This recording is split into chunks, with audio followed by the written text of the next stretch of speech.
to push society in the desired direction. When he left the body, everything from the beginning, my birth, my ancestors, my children, my wife, everything comes together simultaneously.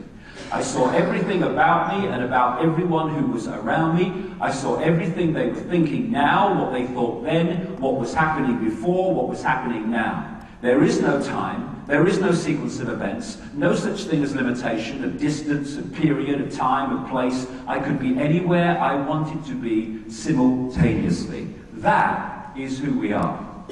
And that is what they want to keep from us so that we will serve the control system, because they got no chance when we realize that's who we are. You know, people talk about the human mind as if it's like the arbiter of human awareness and perception. It isn't. This is why it's so important to get across, for people to realize what the nature of this reality is that we're experiencing. This is quite provably, when you look at the science, it's obvious. We live in a virtual reality universe. It's like a three-dimensional holographic version of the internet. If you go on the internet in Australia or South Africa or South America or Los Angeles, you're all accessing the same collective reality through the computer. Well, we, in our prime state, are consciousness, not form, but awareness. And this awareness experiences this tiny frequency range we call this world, just a tiny frequency range called visible light, through a interface called body-mind. If I want to go on the internet, I can't just go on the internet. I have to have a conduit to go on the internet, a computer. And even then, I don't go on the internet. The computer does. I observe the internet through the computer. This is what consciousness, awareness, the real eternal self that these religious teachings talk about, etc., and non-religious teachings too, talk about. This eternal self. Some people call it soul, whatever you want to call it.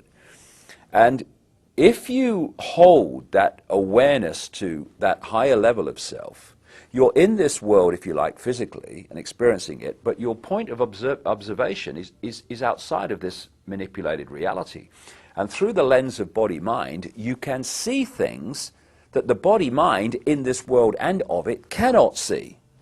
And the more the system, when you study it, from cradle to grave, be it education, media, all these things, they're all, even religion to a large extent, is designed to pull our focus of attention into body-mind. It's the same, a very good analogy is you're on the internet and suddenly the computer takes control of what you think of the internet, where you go on the internet, and the decisions you make. And the more entrapped you are in mind-body perception, i.e. the five senses, and look at society, it's all about pulling us into the five senses. Look at this, listen to this, taste this, feel this, all trying to hold us in the five senses. The more entrapped you are, the longer it takes, the more powerful the transformation has to be for you to wake up, open your mind, and go to higher levels of your awareness. What has been happening, I've seen this all over the world, I've been to 50 countries, it's happening everywhere over the last 20 years, is more and more people are going through this process, they call it transformation, whatever, where they open their mind and they let their true self consciousness in. Now consciousness is looking from this perspective, mind's looking from here, and that's why they want to keep us entrapped in mind-body perception, because we're looking here, we can see one dot, maybe two dots at a time. We can't connect the dots and see what's going on.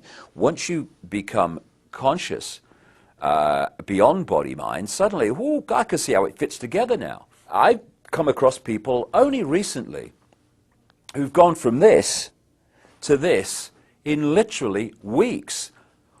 Why couldn't I see it before? They say it's so obvious, because you were there before and now you're there. That's why it's obvious.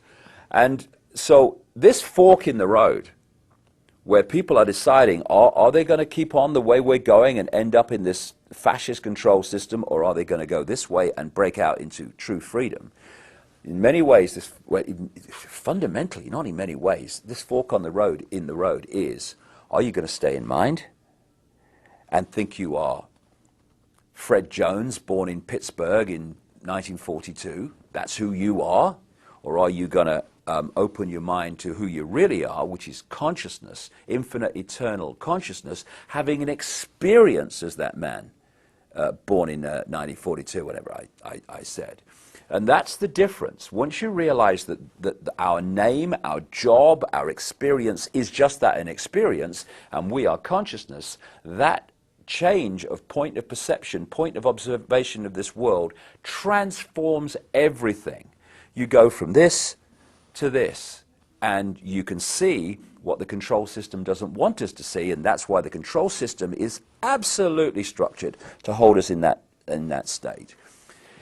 The power of human consciousness is demonstrable by the fact that despite all the things that are thrown at us, the cradle-to-grave programming, vast numbers and an exponential curve of numbers are now waking up from it. And it's this awakening that is going to bring this control system down. Not tomorrow, not next year, not the year after, not in 2012 like so many people kind of talk about, but I reckon about 2016, this awakening will have reached the point where the tipping point comes and this control system comes down. Because the control system is absolutely founded completely in terms of its existence on humanity being there and not there.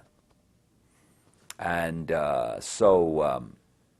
they may seem confident and arrogant, and it may seem like that, and it will seem that for a few years, but it's coming down, and it's coming down because humans are waking up. And this appears to be what's going on in the world, but actually it's just a stage show that manipulates human perception so that we accept things happening which increase all the time the control of this system over the mass of humanity.